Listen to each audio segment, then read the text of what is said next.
I gotta say, Brandon, with that lighting and style, your beard is like bright. So red. It's so red. Red. So red. It's like so much redder than usual. It brings out the bit of red in my hair too. And the red in your hair too. I look like you're glowing. You're glowing. I'm Adol. I'm gruff Adol. You're channeling Adol, Sir Adol. Yeah. What game was he in his 40s? That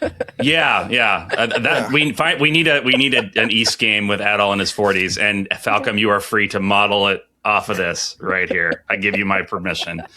You still have to give me money though.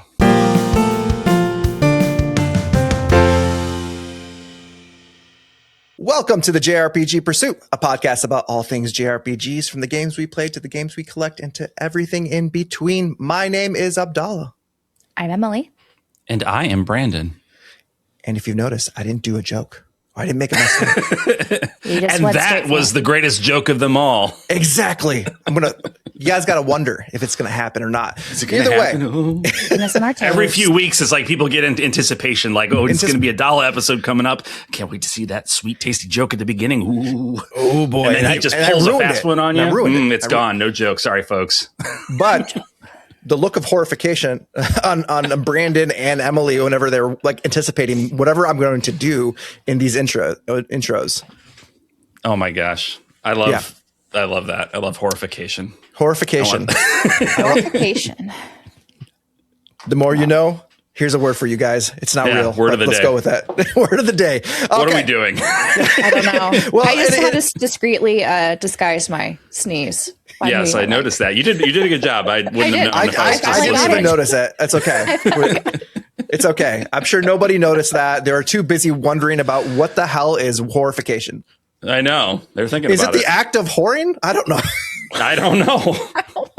Oh, I was thinking a different type of horror. I know. Now that I think about it, it gets worse. Every time You're right. It is ambiguous. It is ambiguous. It can go either way. Let's let people exist in that ambiguity. Exactly. Okay? Embrace the discomfort. Embrace. Let us know in the comments. Let's do something familiar. What you think. Yeah.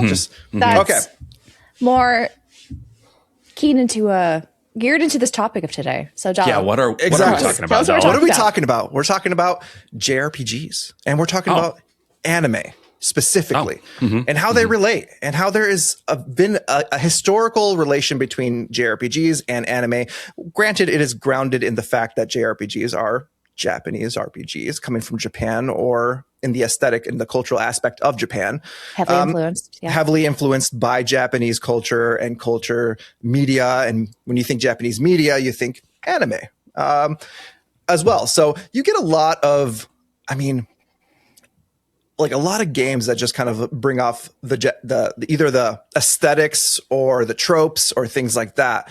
But today we want to start off the discussion with a more recent announcement from Bandai Namco, and that's with the Sword Art Online release that's going to be coming out. A new Sword Art Online game, SAO game, and just the reactions around that game. Do you think Bandai Namco had any idea how many people they were about to disappoint when they posted that teaser? No. Well, probably, but also they made sure that Sword Art Online was the smallest writing ever, like under the actual name, Echoes of. I don't even know how to say this because they're like new SAO. RPG announcement coming in 2 days. Everybody get ready, and people are like, Tales! Oh man, it's finally happening! New IP. Or like maybe a new thing, maybe a brand new IP. Sword Art Online, guys, come on! Who wants some more? Give me some more. Exactly. And historically, how popular has the Sword Art Online games been? I know, Brandon, you've reviewed one before. I've reviewed a couple of them back in the day for publications. And I didn't enjoy a single one of them personally. Yeah. Let me be fair. They're fine.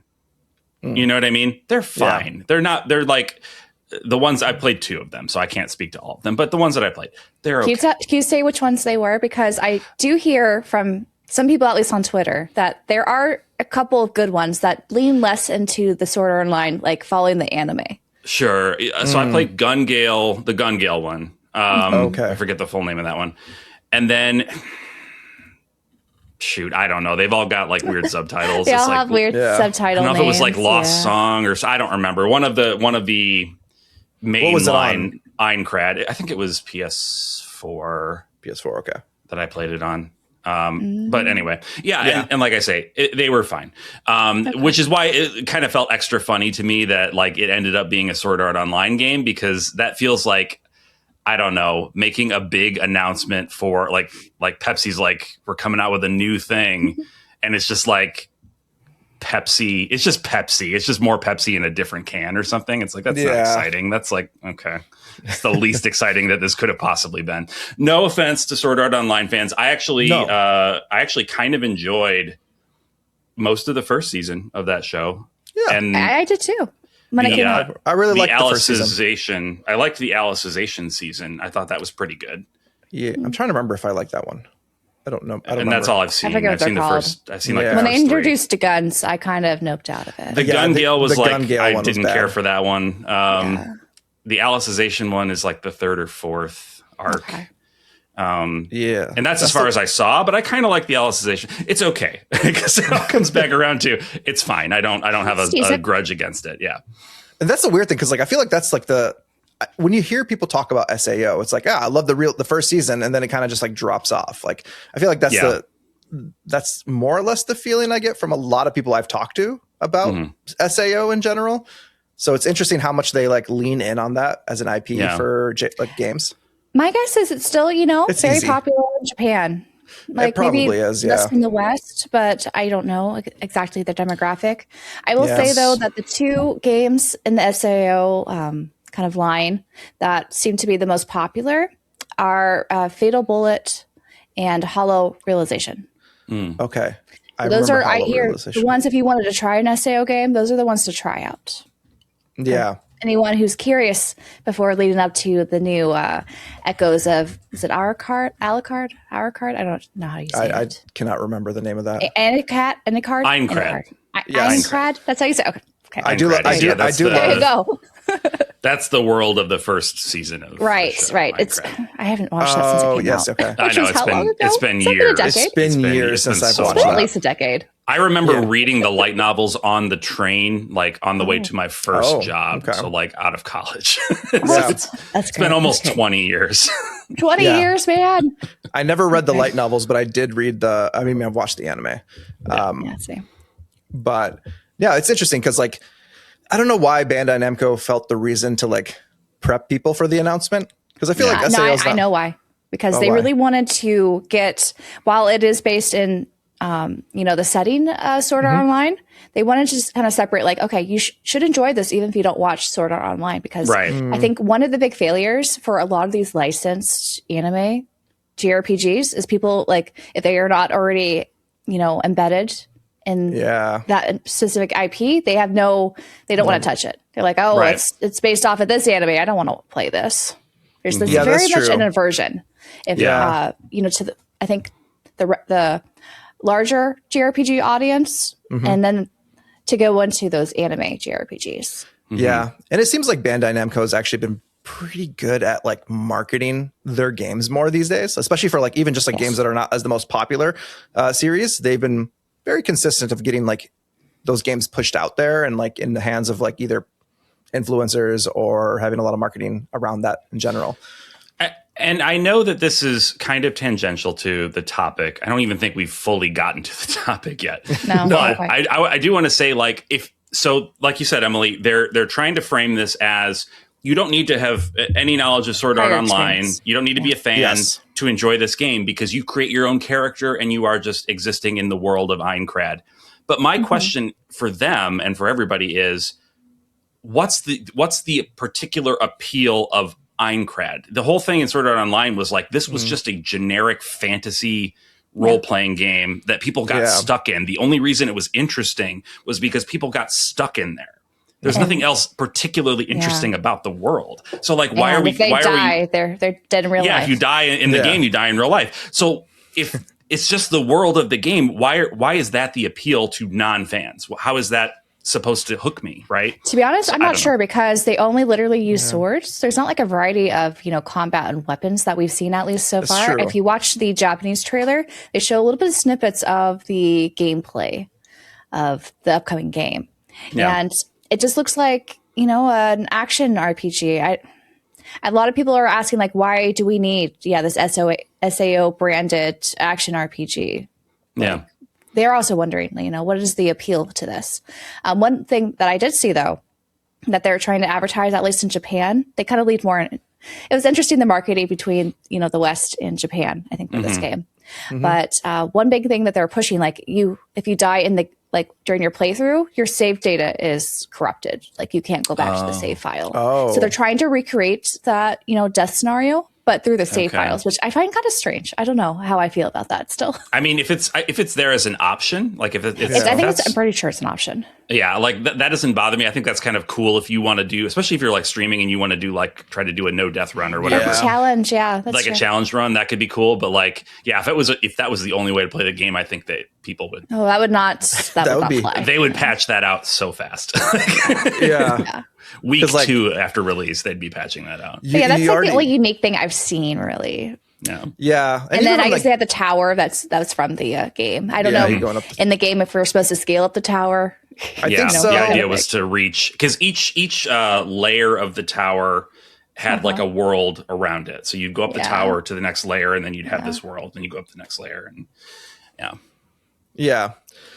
And that kind of goes into like just the whole. I think one of the things I want to talk about is like, getting into the anime IPs and how they kind of like, you get these games that are more or less okay. Because these IPs in Japan are not very cheap to license. No. They're pretty expensive. And so that cuts into development costs, the cost of the game overall, how much money they can put into actual making the game. And so you get a lot of these experiences between, I don't know, there's so many different kind of anime games that are tie-ins that are just not like, they're cool for people who are the fans of the series, because they kind of harken to like, moments in the series or just little tidbits and fan service. You play as your favorite character, Exactly. But when it gets down to the nitty gritty of like the actual gameplay, things like that, it's like, it's just okay. Like when you look at it, it's like the same thing when you look at the new SAO game, you're just like, yeah, it looks okay. Like from a gameplay perspective, it's like nothing special. Nothing groundbreaking. Yeah. Sorry, I just thought of something. What? This is stupid. Do it. The SAO announcement, like it just suddenly came to mind that like this reminds me of something, them putting out this announcement like new RPG coming soon, get ready, get hyped. This reminds me of something that happened in college. My wife's roommate, she was super hyped because her boyfriend told her, "Hey, I've got a big surprise for you." It was a little bit pricey, but like, this is so you're going to be really excited. And she was like, "Oh my gosh, he's going to propose. He's got a ring. We're going to get married. It's going to be great." Or a trip to Cancun or something. And then he presented her with his surprise, and it was a life-size Spider-Man costume that he bought for himself. and she was just like, her about this. How did she break up with him there? She did. Not then. It ended very shortly thereafter. But like that's what it feels like. It's like JRPG fans are like, yes, we're so excited. It's something great. Oh, you can't come back from that. You can't really come back from a moment like that. Like why? Why build up the anticipation for excessive cosplay? Was she a fan of Spider-Man? Like no. Is there anything that would have indicated to why he would have been like, "You're gonna love this"? It's like I spent a lot of money on this. I guess he wasn't bright. I don't know, but anyway, sorry. Doesn't sound bright. Sorry, that's just like that came to mind. I was like, "Yo, that's actually a really good analogy for like what this felt like to me." A little bit. Though I think a lot of people were expecting to be disappointed because I did see people for the Bandai Namco announcement like, "It's probably going to be SAO." It's going to be. We haven't had one of those in the past year or so. It's time. It's time for a new one. There was a lot of people on the internet talking about that. So, but yeah, it's going into the broader like. I mean, I guess while we're on the topic of licensed anime, it's a good time to talk about that side of it.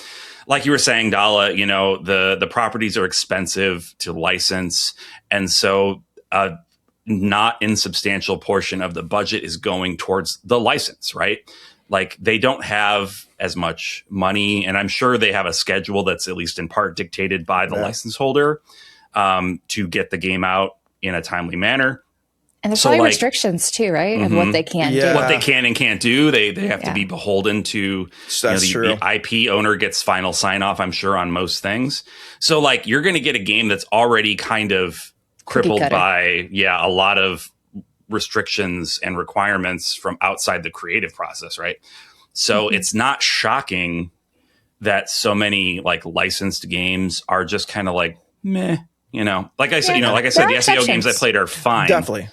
But yes, there are, and that's why the exceptions are even more exceptional, because it's like, how did One Piece Odyssey pull that off? You know what I mean? Right? How did that? I was going to bring up that one. I really like that one, but how did that become such a good not everyone game? loves One Piece Odyssey because for reasons like either, like for me, I don't know. Have you guys played One Piece Odyssey?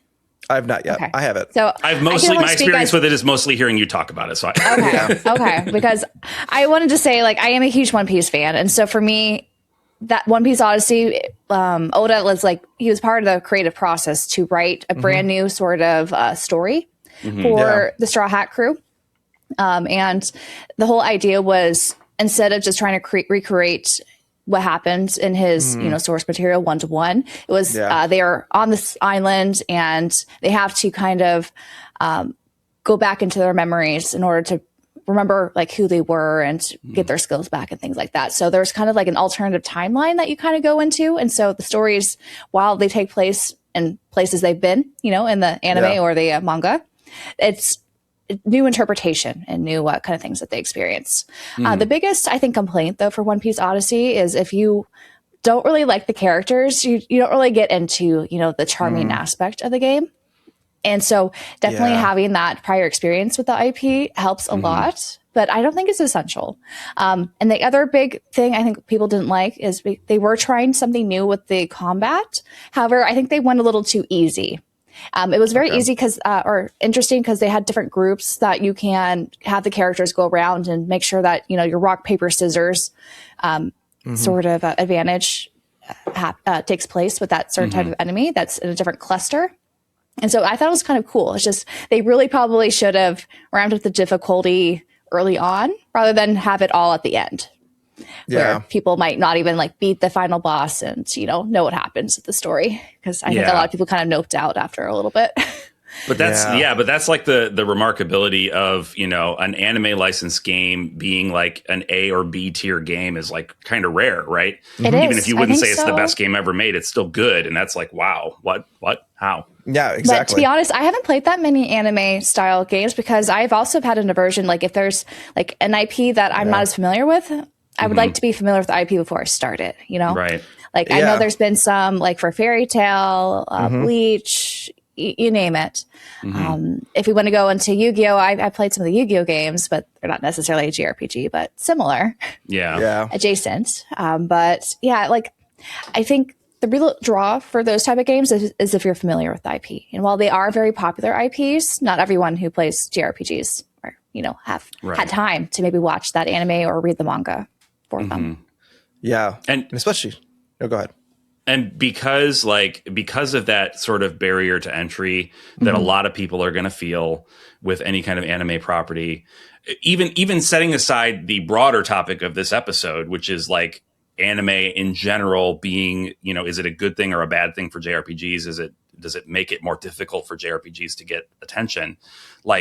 You have that built-in, cap, that built-in ceiling on what your potential audience is going to be just based on who's going to buy the property. And that's why I think, like you said, Bandai Namco doing their best to minimize the heck out of Sword Art Online is their effort to try to get this game in front of as many people as possible. And, if it's a good game, great, cool. If it's like the other ones that I've played, which, like I said, are fine, then I don't think it's going to matter how much they minimize SAO because it's still an anime action RPG, right? Yeah. I think, if you look at Grand Blue Fantasy, the one that they had, I guess there's a new version of it coming out soon. Just came out on Steam, I think, like today or something. Steam, I think. That's true. Yeah, that's true. I forget what the little subtitle is, but I feel like that has done a very good job at capturing the attention of people who are not, already embedded in that IP to join along. Yeah, that game specifically, just because visually it is beautiful. Like it runs very smooth. It looks like an anime in like as you're playing it. Like it doesn't have any choppiness to it. And also the gameplay is very tuned. If you love action like RPGs, if you like action games in general, and there's like that co-op aspect to it as well. So it has a lot of these things that like I think the team, it's a very refined game, and it's coming from a studio that knows how to make these kind of games really well. And they're just good at making games and action style games. Yeah, Side Games is good at making this stuff. Good. Yeah, so like that's the one thing like I think that sets this one apart from others. And it's its own kind of its own IP. It is anime-esque. Yes, it is. And there's source material. I think that is borderline like gacha games, like anime, gacha. Yeah, but that was just kind of media. I think like that's like of this sort of realm that has been the most successful. Yeah, because I played that game and like for me, I loved it. But my biggest critique of it is that it's the fact that you do need to know the source material because they kind of just throw you into the game, expecting you to know these characters, expecting you to know the world that they're living in, why they're doing what they're doing, without giving you any like lead up of like what is happening. And so you're just like, oh, I gotta like look into why the lore of all of this. Like there's so much background of like the gacha, the anime, all these different things that you have to look into, which is daunting. The kind of the same way when you were talking about One Piece, like thousands of episodes you have to get into to really understand the characters and understand what they're going through. So there's a lot feel that attachment, you know, to those characters because otherwise you kind of just you miss a step, you know, as when you play a JRPG. There's usually some buildup where you get really, you know, sentimentally attached to those characters. Exactly. But here they're kind of just streamlining it and skipping right over that part. Yeah, that is exactly it. It's like there's no buildup to make you love the characters within the game itself. It's like this, like, oh, if you love the characters outside the game, you will love the characters in the game then. Yeah. So for those who aren't aware of that or just going to be kind of thrown into it and be like, I don't know, I'm just not connecting with the same way. And with Bandai Namco's new Sword Art Online game, like, because it is a create your own character scenario, I feel like that is, again, just trying to ease that barrier away where you don't have to know those characters. Maybe they'll make an appearance and there's like a cool reference if you are a fan of SAO to see them in the world, but you don't have to know them that well. Yes. It looks like it's not taking anything truly from the anime. It's more like this is the world that the anime is set in. You know what's happening, and then you kind of make your character just going to like deal with it. Yeah. And you're in an MMO world, but it's single player, which I think is is you know, the dot hack sort of stuff. The dot hack thing, There might be a nostalgic feel to that. What I would like, if it ends up being a fun game to play, I might play it. But what I would really like to see is for them to retcon how the actual show proceeds, because it's the biggest cop out in the world. It's like, you need to get to the top of this tower. When you get to the top, you're going to fight the bad guy, and then you're going to save everybody. And then I feel like the creator got like a third of the way through that and was like, I'm bored of this. I'm going to end it now. And he has the bad guy come down to them, and then they kill him. And then I was like, that's the dumbest. Go all the way up. Right. Yeah. They don't finish the quest. They get an easy out. So I would like it to retcon that and like, let us go all the way. Let's go all the way to the top of the tower. Why don't we go all the way? I feel like for a game, I could see them doing that. Like that would be nice. That'd be nice. Like maybe not the. You know how sometimes there's like post game. Maybe post game you go all the way up. Go all the way to the top in the post game. That'd be acceptable too. Yeah. I think that's acceptable. Yeah. Oh, I wanted to point. I realized I looked up my Open Critic listing. The other one that I played was Excel World versus Sword Art Online. Okay. So not the two games that people recommend. Yeah, not the two ones that people recommend. Okay. Gotcha. Although I would be skeptical even then of those two games. If I'm perfectly honest. That's fair. That is fair. That is fair. But anyway, So anime IP is a, I don't want to say an albatross around the neck of any game. It kind of is, but like it can be surmounted. It's just kind of a rare circumstance when it is successfully surmounted. Yes. I think they're getting better though. You know? Yeah. I think they're getting better. Because before, they kind of just dropped you into the IP. Now they're trying to ease your way more into it. Right. And now that anime is getting more popular than ever, I think this is maybe probably a smart move. Yeah, there is a bigger audience in general. Yeah.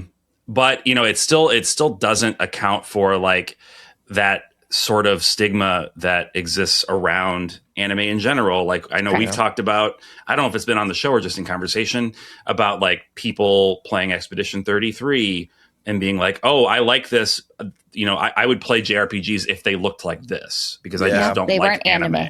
Yeah, I don't like anime, so I don't want to play JRPGs. But I'll play Expedition 33 because it's not anime. So I've seen that too. Yeah. And the arguments that like the other side of it is that like JRPGs became more anime as the years went on, which is, I understand, I guess, why that perception exists. Because of Dungeons and Dragons and Ultima influence early on. Yeah, like you look at old school NES and even 16-bit JRPGs. They don't look particularly anime because they had tiny little sprites that they were working with, right? But Dragon Quest is Akira Toriyama. Like it almost doesn't get more anime than that. Like he's like the most godfather anime. Yeah. I think visually it does. Like Dragon Quest, like at least the older ones didn't have as many of the tropes, I think, that kind of fall into like the anime. That could also be just a little bit of scope, right? It could be the scope. Have the shonen protagonist usually. That's a very much embedded JRPG trope we have. Yeah, like Chrono Trigger is a good example, I think. It's like you got that time, but it's also kind of like a story that leans in heavy on, I feel like it feels like an anime. It could be, yeah. Yeah, like based off of like kind of like you think of Chrono as like he looks like the perfect little like anime protagonist. Like, as you see him, like, despite what happens later on. With Goku hair. He's the Goku. He's the Goku. Marl is the Bulma. And also Luca is the Bulma, if you take her glasses Luca's the off. Bulma, She looks exactly like Bulma. And she's like the scientist. I guess Marl's Chi-Chi. Marl's the Chi-Chi. Yeah. But anyway, but anime is like, in my mind, it's always been, and I think that's part of what helped get me into anime when I was a kid, was because the games I played already felt like that. They already felt like that, even if they didn't always look like that in the actual Pokemon. Game. Like I played the games before I watched the show, even though I didn't like the show, but still opened me up to all the other cool shows like Digimon and Yu-Gi-Oh and all that. Exactly. A little one. And also like from the side of anime, like anime hasn't always been the same. A lot of the tropes that we learned or we know of now that we say is like the usual situation is like something that has been like compounding over time. We've never, in the early ages when the anime of the 80s and whatnot, comparing that to the games of the 80s and early 90s are very different, like aesthetically. One-to-one. Yeah. Yeah. Like 90s anime does not necessarily fit the mold of what anime is today, where it's like very, very trope heavy, very, very like specific to like, these type of things that are very like prominent in both games and also anime. Experimental, I would say. Yeah. I do feel like anime nowadays is more experimental than it ever has been. Yeah, there's like half and half. I think the expanded interest outside of Japan has helped them have a little more freedom to pursue some of these kind of weird out there ideas. There's a wide variety of shows that go beyond like your standard shonen or shoujo or what or light novel adaptation. Yeah, the standard like genres that exist. Isekai, whatever. So anime has a much bigger audience, but there's still a weird stigma that persists among a lot of Western people. And I'm sure in Japan there's people that don't like it too, right? Like it's not everybody's otaku. Gotta be. Just like, if you're in South Korea, they don't all like K-pop. Right. Wait, what? It's I thought you had it's still just a preference. Like there's still, there's a lot of different people in the world. So I get it. Not everybody's going to like it. Like to me, I have a hard time with the mentality of like, I don't like anime, because that's like saying I don't like films or I don't like television. It's like, what are you talking about when you say I don't like anime? You don't like the way that characters look? Well, even then there's a lot of variety. There's a lot of different kinds So within much anime. art styles. Yeah. It's like when people refer to anime as a genre, I kind of like cringe, because I'm like, it's not a genre. It's an medium. art form. It's a style. It's a medium. Yeah. It's animation made in Japan. It's animation made in Japan, or you know, in a style reminiscent of, again, like JRPG being just the style reminiscent of where this came from. Because like For sure. within the anime world, like, and I think that's the thing is like people get in their heads, and I think that's like been the stigma against anime for so long, and that's why it took so long for people for it to become more mainstream. Is that like this whole idea of like anime being, you know, like weird. I keep saying tropes. It's like these like specific tropes that are weird. And they're always the same, and people think of it as like, oh, it's always going to be like that. And then you have like experiences like Satoshi Kon movies, where like Paprika and the Paranoia Agent series and things like that are like out of the box, kind of like more cinema related. Like these are Hayao people who Miyazaki, took it very cinematic. Exactly. Like there's so many different types of anime that like don't fit a specific box, and that's the thing. It's like it is just like it's like thinking about movies in general, or like media in general. Like there's going to be movies that like, you know, the Marvel movies are all the same, but I'm like, yeah, if you based every movie in the whole world that they have to fit the same box as a Marvel movie, that doesn't make sense. Like that's just There's style definitely of some movie. Marvel movies better than others. Exactly. And not like you can't compare Marvel to like, I don't know, like Titanic. Like it's just like they're in the same genre of cinema, but they're different. Like even like comparing different superhero films, like The Watchmen was a lot different than, you know, one of the Marvel movies. Iron Man. So let's go with Iron Man, or if you want to do like Spider-Man, you know, a lot of variety within that specific subgenre.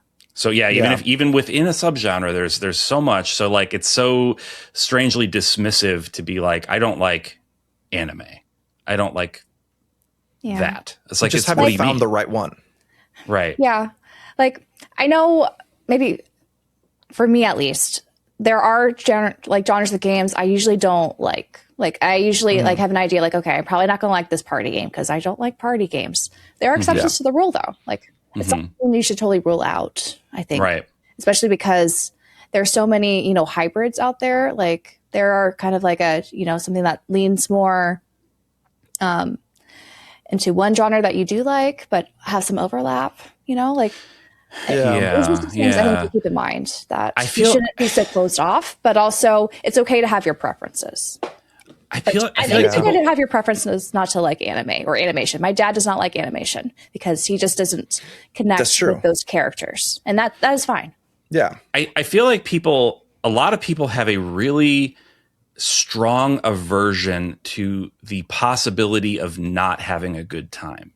Yes. Like they waste of time, they see an opportunity to experience something, and because it doesn't check the boxes that they already know from prior experience, provide them a good time, they're like, I am not willing to take the chance that my precious time is going to feel wasted by this thing. And that's such a sad sad way to live to me. It's okay to prioritize things, like because there's so much out there, you know. It's true. There's like to me it's sad because it's like you there are so many cool experiences that I would never have had if I hadn't stretched myself a little bit, stepped outside of my comfort zone. And from the experience of having done that and had so many better experiences than I would have had, it's like, I feel bad for people that are so averse to feeling like they, again, wasted their time. I mean, in our culture, we spend so much time doom scrolling. You know, we have an abundance of time compared to at almost any point throughout history. We have an abundance. There's so much convenience, right? There's so much convenience. You have to do so many things. You have so many things, entertainment, passive and active entertainment at your fingertips all the time. Like, take a chance on something that you think you don't have any, you know, reason to believe you might like, but maybe your friends are really into it or something. Yeah. Give it a shot. If you don't like it, that's fine. Like then you are making an informed decision, right? You're saying, I didn't care for this, so I'm not going to continue. Like, for example, last night, Brandon and I took a chance on a movie. Oh no. What movie was this? We watched Return to Silent Hill. I can't. I'm not going to swear on the podcast. No. I see. It's a choice.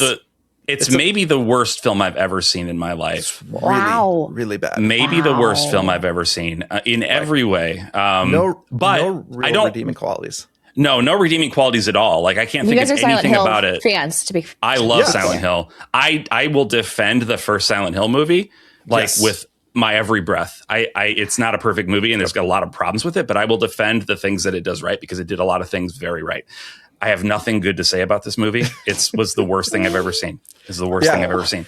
It's from the same director too, which is crazy. It's true. Wow. But I don't regret having watched it. I don't feel like I wasted my time because, I had an experience, right? Like, and now you can talk about how bad this movie was. And now I can talk about it and have fun talking about it. Like there are so many avenues, if you open yourself up to experiences, like there are so many avenues of enjoyment that might come from that. Even if you don't enjoy the thing you did, it might lead you to something else. Like, I understand the argument that there's so many things and there's only a limited amount of time that any of us has. I get that. But I would say like, take a chance every now and then. Even if you're not, I'm not saying you need to spend all of your time, watching stuff or playing stuff that you are pretty convinced you're not going to like. That's maybe a waste of time. Yourself but like failure. Yeah. But like, get recommendations from people outside of your usual circle every now and then and just try it. Just try something. And that's my thing with anime. It's like I have friends and family who have said like, oh yeah, I won't watch it. I won't do this. I won't play this. Because of not even the tropes, right? Like Del, you talked about the tropes, and I do think that is a pertinent part of it. But like for a lot of people, they don't even get to the level of the tropes. No. They're just like surface level, large eyes, green hair. I'm out. Not doing it. Sometimes, they just click off without really committing, or giving it a fair chance. Yeah. Like I think that is also setting yourself up for failure. Mm-hmm. But sometimes if you just limit yourself that way, you're just already baking to the cake. You're not going to have fun. Mm-hmm. Which is also a waste of time, I think. Yeah, I think so. No, exactly. Blanket hatred towards something is not. It's not like it's neither healthy nor like logical because like there's so much there to experience. You just got to fight the right thing. It's also not a valid personality. I feel like some people base their entire personality around hating things. It's not a personality. Friends in college like that all the time. Oh my gosh. Yeah, I remember those. Everybody knows people like that, so it's exactly it's the constant hatred. But yeah, I think from an anime perspective, like if you look at like, I feel like JRPGs as a whole. Like let's talk a little bit about like anime aesthetics and anime. In JRPG, maybe a little bit more. Which JRPGs do you guys think, outside of licensed IPs, maybe were successful with the anime tropes or visual look? I mean, one of our favorite series has a lot of anime influences, and that is Trails. Like, I mean, like I said it. You said it. You said it. It's there. It's there. Honestly, Trails is more anime than anime sometimes. That's true. So it leans very heavy. And that's why you see a lot of people online when if they're not like, if they tend to be a person who doesn't like anime or this whole idea of like, it's anime, I don't like it. They will also probably have a negative effect towards like, they also say the same thing towards games like Trails or they don't want to play Trails. Persona and things like that. Like there's these games that are very deeply even Xenoblade influenced and Xenoblade. Which got more anime over time. Like it wasn't super anime on the Wii era, but then it adopted more of an anime aesthetic. They were very upset by the remaster, the definitive edition of 1. Oh yes, because they made them anime. Yeah, they made them anime. Yeah. I mean, but did you see those the ones on the Wii? Some of them were a little rough. I mean, those characters. Yeah, that was still amazing. That game was on the Wii. I don't know. It's still amazing. Like, the world is astonishing. The characters are a little like. Well, I see where they put their resources in. They put their resources into the world. That makes sense. Yeah. But I still love it. It's great. But yeah, Trails is a big one. Dragon Quest is another big one. As time has gone on, those games have started to look like Toriyama art, right? Especially 11. You look at 11. 8 was probably the first that really did it. But like 8 and 11 are just Toriyama cartoons, right? They just look like 11 is extremely shonen, like special boy growing up to like figure out how he's special and kind of going from there. It's like, like it's like about and finding his group of key people that will travel with him to save the world. It's like, it's very much coded in that shonen Toriyama style. Like if you look at Dragon Ball Z or you look at things that what else he's done. But I'm trying to think of. Yeah, so Dragon Quest is a big one. Final Fantasy is one that's interesting in that.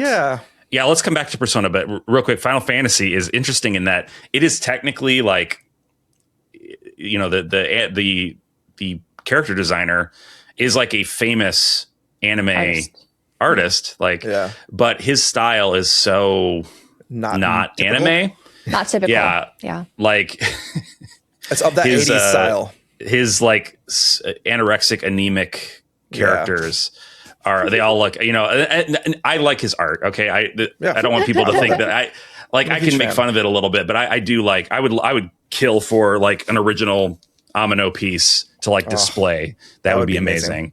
But his characters all do kind of look the same. Like, let's be real about it. But that's like kind of different. But yeah, Persona is one that I feel like almost crosses the boundary. Like, I feel like I've seen people that hate anime that are like, well, but I do like Persona, or like Persona 5 in particular, right? There are exceptions. I don't know what it is about Persona 5 that managed that crossover, I think, better than almost any other heavily anime-influenced game. But yeah. Because it's like the most anime. Like, looking at the game, like between how the characters interact to like, you know, everything about it literally is like in so Tokyo, anime. like as a school kid, you're and Japanese school kid, getting into tropes, getting into all the tropes with your friends. It's got all of the tropes, but like somehow is still very much beloved both in the anime like fandom and then also leaking out into like outside. I think it's what they really did was they dialed up for lack of a better term, like the cool factor. So high that nobody could look at it and be like, well, this is just dumb anime trash. Because like you can't even, it's really cool looking. Yeah, you can't even look at the menu without being like, oh my God. Do they give awards out for menus? They should. And this game should win those awards. Like, it's crazy. The menus mixed with like the flashy like animation styles with the jazz soundtrack. They just kind of, I think, it's how I think it came in at the right time too, I feel like. Is popular. Yeah, it did come on the right time. Yeah. So it is a bit of an anomaly in that weirdness that like a very heavily anime game that got super popular outside of the typical. So it makes me wonder if developers and publishers took note of that, and if there has been any effort to kind of replicate the things that Persona 5 did well that kind of allowed it to cross over, because, you know, Japanese publishers very much want the Western market. Like, it is such a big market for them. Yeah. And they ignore it at their peril, right? So getting Western fans that, you know, a not small percentage of which are kind of anime averse to want to buy your games is their biggest hurdle to overcome. So like, I don't know if anybody there's nothing that I've seen that like, this is overtly Persona 5 inspired, right? Not that I can think of anyway. Not from like an aesthetic. Not from aesthetic. Like, I think it's just more of adding more social elements, you know, where they're learning have very marketable characters that you get attached to. And I think there has been more attention to some of the UI aspects to make it look cool. And then, of course, the soundtrack. Yeah. I think that's been a constant in JRPGs for a long time, to have cool soundtracks. But I don't know. Like, all I could think of is, you know, the Persona influence on Trails. But it wasn't after 5 or before 5 came out, though. I feel like but Persona. They definitely, Trails, the they whole took like Cold Steel the years, mechanics of like, you know, social links and like dating. Yeah, it's just how they refined it. I think, that. You know, up to the Calvert arc. Like, they keep fine tuning things to make more of a appeal to like outwards. Yeah, that's true. Yeah, because I can't think of anything else like in terms of like the Persona aesthetic. I think some of it also has to do with funding, because to have that major appeal and so much, funds, diverted to a game like Persona 5. Yeah. And it helps having an Xbox throw a little bit of money their way. So there's some Xbox. Infinite money glitch or something Microsoft has. But if we want to talk about like the UI and the aesthetics though, like Expedition 33 definitely did lean kind of into 100%. That. I wouldn't say they're directly influenced by Persona 5, but they did know kind of what are some things that we can, really focus on to capture that Western audience. And they did, obviously. Yeah. The aesthetic, the music, and then they also brought in social links in a way. So there's the aspect of that in there. And just so AKA also known as my least favorite thing in JRPGs. I'm just going to put that out there. Do not care for social links. Don't care for them. They're not my favorite. They're not my favorite either. Yeah. Relationship building. Yes. I feel like it's a narrative cop-out to me. Yeah. Narrative cop-out and like commoditizing. Do you guys think that's like a Western influence too? Because like if you look at other like choices. Western RPGs where you get choices and things that don't really matter too much to the integral story. Sure. Yeah. Like kind of trying to shoehorn in choice from the Western side without making it actually pertinent to the story, which is kind of the key of Western RPG choice making. But it's still having that usually that harem, like kind of harem sort of anime trope, if you will. Yeah. So I guess we could start leaning more into like, are JRPGs, like, is their identity rooted in anime? And are they kind of losing the identity now that they're trying to appeal to a wider Western market? I do think that it is rooted in anime as much as it is rooted in Dungeons and Dragons. And people will be like, well, no, old anime or old JRPGs were, Dungeons and Dragons influence, Ultima, Dark, I forget what it's called. But anyway, like all these older games that influence, it's like, sure, to an extent. You had the Beholder enemies in Final Fantasy. You had, imps and there was a lot of influence from Dungeons and Dragons for sure. But anime and other elements of Japanese culture are just as big of an influence. And that's why JRPGs are their own thing. That's a big part of why they're separate genre. That's why we have this podcast, is because they're, you know what I mean? Wait, what? They're their own thing. If it was just like every RPG was the same or everything was just D&D based, this would be a very different show. And it's because JRPGs take that Western Dungeons and Dragons influence and mix it with Japanese culture and popular culture, animation, and put that together. That's what makes this genre. So I think that, yes, that the heritage is almost provably part of it. Now, are they losing it? Are they at risk of losing it by toning down anime? Trying to broaden the reach. I would say mostly no for a lot of like. One example though, Final Fantasy 16. They try to not go anime there. Yes. I was going to say mostly no, except for Final Fantasy. I think Final Fantasy, like we talked about in the nostalgia episode last week, it's very heavily like they're very much appealing to Western audiences. That's their goal. They want that AAA. They want the money that just doesn't sit grounded only in Japan. They're looking to a wide array of markets. And to do that, they've been looking outside of the box a little bit in terms of just making it more Western. There's some exceptions. I think like 15, like we talked about last time, is a bit more. There is some anime-esque rooted in that. I think they literally more so made than 16. To me, the game. Yeah, exactly. Like it was kind of like they made movies. They made like little anime like episodes and things like that. So like that one is a bit of a difference, but like anomaly in the more recent trend. But I feel like Final Fantasy with Square Enix is kind of having, that's their series that they're trying to focus more towards the Western side of things.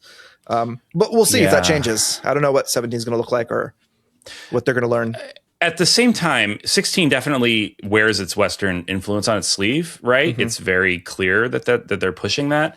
Yeah. But the things that I did like about 16 were still the kind of weird Japanese cultural influences that you can still kind of feel in the story. Yes. Like the characters, the aesthetic, obviously all of that is very Western.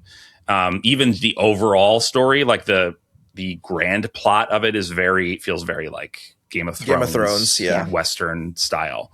But there are like small elements throughout that still made it feel distinct from a Western RPG, right? Yeah. So I don't know whether that's accidental just because the creators are Japanese and they can't help but put stuff like that into the games that they make because it's just their Can you give an cultural example of what? Well, I just think like, you wouldn't get a story from the West about these gigantic magic crystals that are powering the world this way. And you know what I mean? Like there's elements that are, and some of that you could argue, well, that's rooted in Final Fantasy 16 being a deconstruction of the Final Fantasy series and how 16 is about is a parable about the creators of Final Fantasy trying to break away from the burden of the crystals, right? The burden of their traditional heritage behind the series and strike out in a new direction on their own. And the fans, the rabid fans are represented by, I have a whole thing. I won't go into it. But I read 16 as like a parable from the creators. The last boss is in 16 forms, guys. He has 16. There's 16 of them. It's not subtle. But anyway, 100%. Yeah, once you get into the end game of Final Fantasy 16, then you realize like, oh, like this is definitely a Final Fantasy. They're definitely they have feelings about the fan base. But anyway, so like for me, what was most Japanesey was how the characters spoke to each other. Yes, that seemed like the manner of speaking, and they're like very much the mannerisms felt more rooted in Japan than the West. Right. Yes, and I personally would be okay if series didn't look as anime, but still had that like I like the look, right? I enjoy the anime. I feel like aesthetic. It's a look that doesn't get old quickly. Yeah, like it's a little bit more timeless. Timeless. Yeah. But if games did move away from that, that wouldn't be the end of the world to me. Sure. The biggest thing is if the way that they tell their stories, the way that they build their parties, the way that, JRPGs are much more focused on the collective versus the individual. That is what's appealing to me the most about the genre. So as long as they stick to that, I think that I would remain a fan. Now, I don't want them to get rid of the aesthetic, especially in the games where it's prominent. Like if Trails came out with the last arc of Trails was like hyper realistic, I would probably throw up. Uncanny Valley so there. That'd be so weird. That would be really weird if they were. It's like from Xenosaga episode 1 to episode 2. Yeah, I was just like so thrown by that because they changed the style. They went super. They took the anime dial that was turned up to 10 and they turned it down to like 3. Yeah, it was very intense difference. And then in 3, they turned it back to like 7, and it was like, okay, that's a good balance. But to bring up, like you said, a good point in terms of like the collective rather than the individual, because like that's I think what I've lost the most. That's what I hated the most about 16, is because like I love the party system. I love being a grand party, like having your party of characters that you get to fine tune and go on this adventure with. When you're just solo, it seems so isolated, lonely. Yeah. And like it is very much Western game style. Like you have one character, you're going through like this action adventure of like you're just going from that perspective. And there are characters that come in and out, but like it's not a collective. It's not the power of friendship. That's the key, guys. That's the power of friendship. The reason I think a lot of us, really grew to love this genre, especially when we were younger, we wanted to have, this friends. This not just friends, but like we wanted to have friends. We just wanted friends. Friends to sound sad. No, but but really, we want to be attached to people connecting. Yeah. I think a connection. Absolutely. A party connection that way. That's something very inspiring and something you want in your own life, of course. But take inspiration from, I think, is what I was trying to say. That is like the key thing, and that is one of the things I love the most, just as for an example, about Takahashi games. So the Xeno series, Xenoblade, and like he has so many scenes that he writes into, I don't know if he writes them himself, but you know what I mean. writes into games where he will just allow 2 or 3 characters to have a conversation with each other. Yeah. It doesn't necessarily have to do with the grand plot. It's just character development. It's just these characters communicating as they're on their journey, getting to know each other. Hijinks might ensue. Something dramatic might happen. It's character development, and it's human connection. Don't get that. Yes, it's human connection, and you don't get that in Western RPGs, at least not nearly to that extent. Not They're nearly more, to that extent. Whenever you do interact with other characters, I've noticed in Western RPGs, it's very just like, I'm my person, you're your person. I don't know if we should have an alliance. Like they're very separated, you know, very you don't guarded, very where you feel that you could build something together, you know? Yeah. And that is the key element. The anime is nice, in my opinion. But that stuff, the other stuff is the Japanese-ness of it, I guess, is even more so. And that's the thing that I wish people could get over, the aversion they feel if they could just swallow the bile that's rising up the back of their throats when they see a big eyes, you know, and try one of these games and just let the characters work on you. Yeah. Let the gameplay work on you. Let the story happen. Experience it. I can almost guarantee you that a couple hours into one of these games, Xenoblade or even Trails, honestly, if you start with first chapter and get into it, within a couple of hours, you're not even going to be thinking about how the characters are anime anymore, because they're just people then. They're just characters. And that's the beauty, I think, of like Trails remake, like the remake of us first chapter, is that it did kind of like branch out into a lot of different spaces. A lot of people were now really into it because, yes, it has all the aspects of anime that you love or hate, but it's also grounded in a very like incredible world building, incredible characters that are going on this like fun little adventure. Like real people. Yeah, like you really are experiencing, like you're being drawn into this world, and it's not just like, you know, here's this world, you kind of figure it out, and like you might get some value out of like talking to NPCs and things like that. But this one's like every NPC, every little like bit of dialogue is crafted specifically to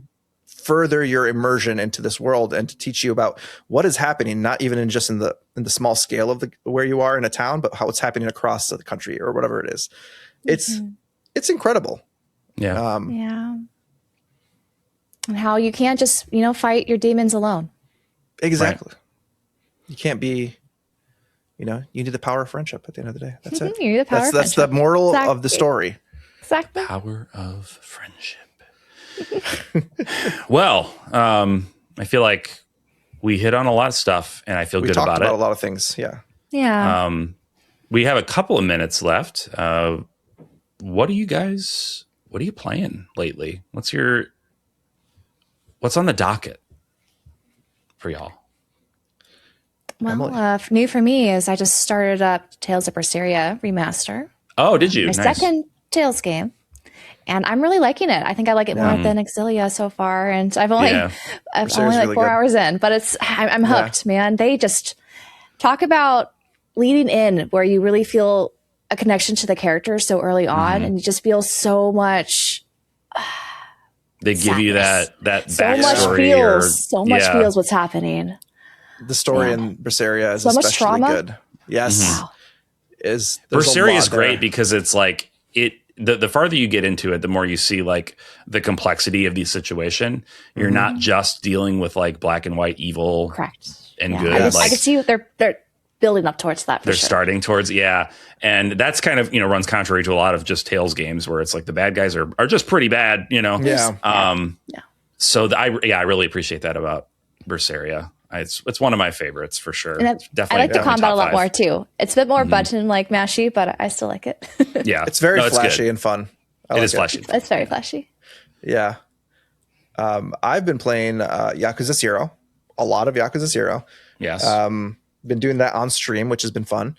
And I gotta say, the Yakuza series is just a different beast in itself. We were talking about anime and anime influences. I don't know why we didn't talk about Yakuza.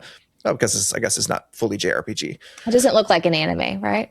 Yeah, it's more like, you know, it's a Yakuza drama action-y type, like Japanese influence from that perspective. But man, that game it is a wild roller coaster of emotions. Like 1 second you're like just hooked on this like very dark like mainline storyline what's happening, like, and you're experiencing this and you're just like, man, this is horrifying. And then next thing you know, you're in front of a guy named Mr. Libido, and he's just like kind of like, you know, wearing tidy whities, and like I'm like laughing my butt off. Like it's so funny, the drastic like changes that you feel. Right? Yeah, different tune. Like the experience of different people playing the Yakuza games, somebody who just mainlines the main story and somebody who does other things. It's just like, it's the starkest contrast in video gaming. It truly is. It's like it's a product of all these interesting ideas, and the fact that like the game just has so much to offer if you want to do 100%. Like you have like, you know, real estate business that you can do, or like you can become a like in a hostess cabaret business, and it's not like small little mini games. It's like involved, very involved, and so the game just like throws everything at you. Amazing. Feel like you're really in Japan, right? Yeah, and it's just all around fun. Altogether. So like you're laughing, you're like horrified, you're everything. It's good. It's a good game. So that's what I've been playing. Nice. How about you, Brandon? I still on Digimon. Time Stranger. And I have a fun surprise for when we do our spoiler cast. I'm going to just reveal it when the time comes. You guys will be surprised too. Even us, we don't get to know this. Okay. You don't get to know ahead of time. Oh my goodness, we're going in this. He's gonna be like, raising expectations. This game is trash. I'll tell you. I'll give you a hint. It has nothing to do with my opinion about the game. Okay. It's something else. It's something else. What's your favorite mon? My favorite mon. What's his name? Ice Devilmon. Oh yeah. Okay. Or Ice Demonmon, whatever his name is. Yeah. I like him because he'll like punch a guy with a big ice fist, and he'll be like, and he gets healed from it, and he's like, yeah. So I forget what he says. And he's like, some of the taglines are so funny. I love it. Like they're so filled with personality. So he's my guy right now. One of it's changed, Agumon or something, like the if you had the ultimate edition, you could get the courageous Agumon or something. Like every time he would attack, he's like, I like it. I like it. His tagline, and I would say it every time he said it because I had it in my party for a long time. I like it. I like it. That's so good. But it's fun. Yeah, I'm glad you're playing through it. I'm excited to have. I'm excited, for when we do our spoiler cast about it. Yeah, I know it's our first quarter spoiler cast. I'm going to do my best to finish it up before March. It's okay. It's been so busy. It's been so freaking busy. It's not a short game either. So it's not super short. No, that's what I'm worried about. Is I'm not that time wise. I'm not that far into it. I am playing it on easy, so it's not like I'm blowing through the fights and stuff because I want to get through the story as quickly as possible. So I'm going probably at a faster pace than most, but still, I'm not that maybe 9 hours in. So I don't know. You got this. When I was streaming it, I think it was only 60 hours. You don't have to do every single side quest. I recommend doing all the side quests early on so you could build up agent points and get the cool. I did a lot of them, in the beginning. Mm-hmm. But once you get towards the end, you could save those if you want to revisit later. Yeah. Yeah. So that'll be fun. And that's it. And we'll have a new vote, I guess, soon about our next spoiler cast for our Berseer Plus numbers. Yep, y'all get to choose. Stay tuned for that. We'll probably have that whole in April, I'm thinking. Mm-hmm. Yeah, I think first thing in April we can early April, so we have the most time to play it if we need to. Yes. But yeah, other than that, I think we had a good discussion. Thanks as always to everybody who's staying tuned, watching us, supporting us. For all our members out there, thank you so much. We would not be able to do it without you guys. What do you guys? I think we're good. That's it. I'm gonna watch some anime. I'm gonna be happy. Play some games. Go watch Grave of the Fireflies. I'm gonna go watch. No, don't watch Grave of the Fireflies. You want it? Depends on how sad you want to be. Without being aware. Just know what you you're need your security blanket and a giant box of tissues to wipe your tears. Yeah. Man. That's it. Anyways, everyone, take care. Everybody. Until Bye. next week. Bye-bye. Bye.